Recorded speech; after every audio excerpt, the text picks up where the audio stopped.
Everybody knows that the better the economy is doing, the better the president does, and the more likely he is to win the midterm elections. But what's at work here is a far more important and far more subtle phenomenon that we need really to understand. First of all, the growth is obviously very, very dramatic. And after 4 years of 2% growth, to suddenly bump up to 4.1 with a serious likelihood of continuing it for quite a while is really dramatic and obviously a very strong effort to get the public's attention. But the second reason is that the growth is so clearly the result of this president's economic policies. When the growth would happen under Clinton or under other people, yeah, they were doing a good job on the economy, but it wasn't a tit for tat. It wasn't clear that this caused that. But here, the time lag of less than 6 months between the adoption of the tax cut and the soaring economy clearly indicates a causal relationship, and anybody would be foolish to dismiss that. And thirdly, the Democrats were unanimously opposed to these economic steps. They didn't want to do them, they voted against them, they denounced them. They said they would ruin the country, ruin the economy, the deficits would be horrific, and their opposition was so loud and so vocal that there is no way that they can claim a piece of the credit for the good economy.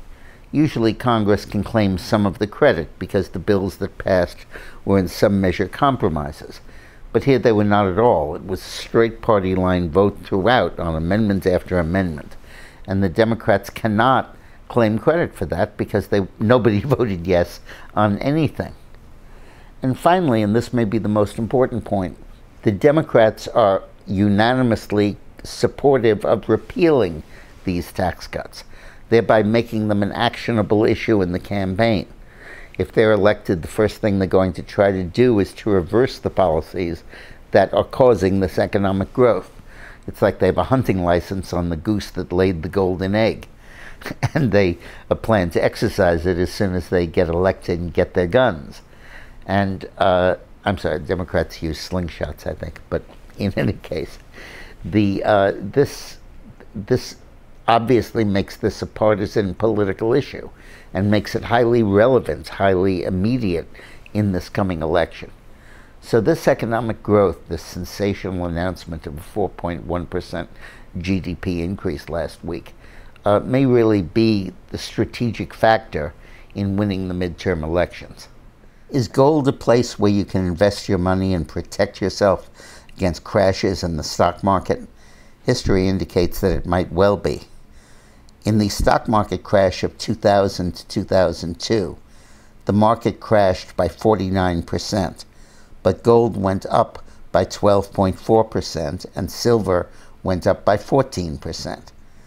During the market crash of 2007 and 2008, the mother of all crashes, the market dropped 57%, but gold rose 26%. Silver dropped 1%, but it had been at a very large high. And in the most recent drop in 2011, the market fell by 19%, but gold rose by 9%.